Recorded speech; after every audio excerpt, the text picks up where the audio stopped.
Hey friends, the Circle of Hope pastors are here. We want to answer questions that people bring to us in practical ways. The question at hand today for this Someone Asked video is, what will Jesus do with my depression? And we want to talk about mental health because we acknowledge it's hard to talk about it. And we don't do, I think we don't do it enough. So let's chat. Jesus is with you in your suffering. That's where I would start. But it doesn't necessarily mean that Jesus is going to take away your depression. Yeah, because it's for a lot of my friends that suffer from depression, it's a chronic cycle. It might go away for a while, but then it comes back again. And then the next time Jesus is with you again, and you might be more ready to look for him in the darkness, but uh, that doesn't mean that, he always just kind of snaps his fingers and makes it go away. But I think that shining the light on it can really begin a healing process.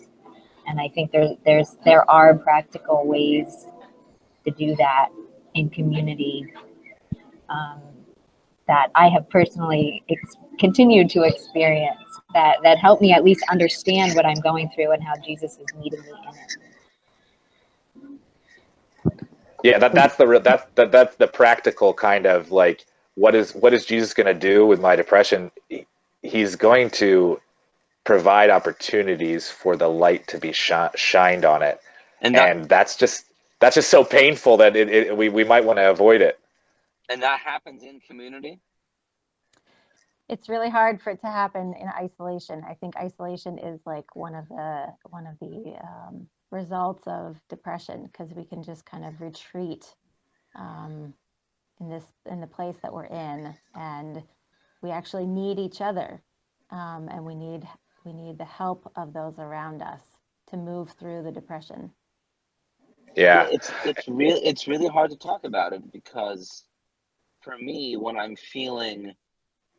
share those things, I'm being really vulnerable and even exposing myself to more pain. Hiding away, even under a wet blanket, seems better than coming out in case someone hurts me. yeah, totally. It's hard. Or just sees So that you're having a hard time. And I think that is it. We generally can have this sense that we need to put ourselves together and get ourselves together, especially before we show up in church or something like that. Yeah, wear your Sunday best, which means not your depression. That's a negative idea, right? We can reject that. You can come and be down, and that's okay. But Circle of Hope has organized to be that kind of light in a very practical way. It's not just kind of Jesus is going to be with you in this ethereal kind of spiritual mystical way, though I think that does happen. It's often much more practical, like show up, be seen in your depression, and it does something. When someone in my cell is experiencing the depression, which happens often enough, we don't let them disappear. We don't let them isolate. Like, I mean, certainly we'll give them the space and talk to them, but they can't just disappear. We're going to go find you. If you're not answering my phone calls, like, I'm going to show up at your house. I'm worried about you. I love you.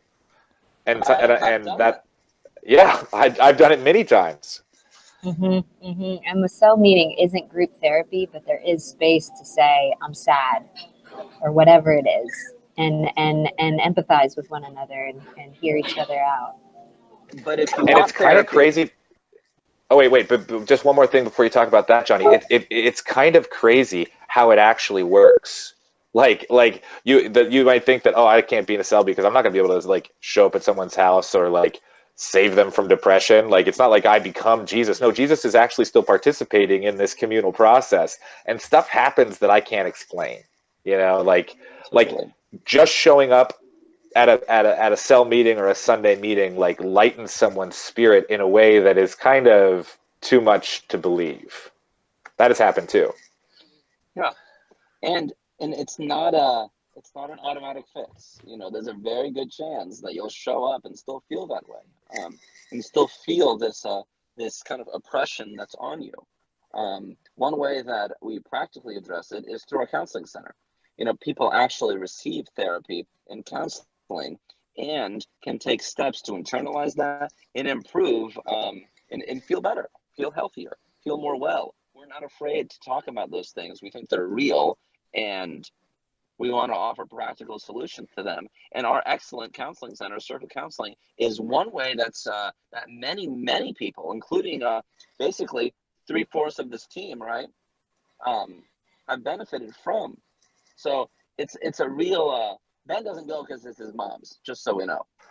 Dr. Gwen White is amazing, but she runs the counseling center, and that's like an ethical problem for me to go there. I've gone otherwhere for therapy.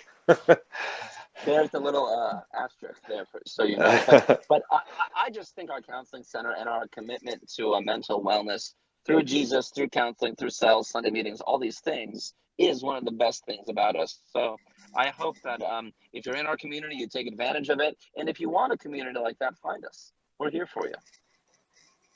So thanks for listening. Thanks for connecting with us. There's more we could say. We're happy to do it. So ask us more questions, and we'll see you next time.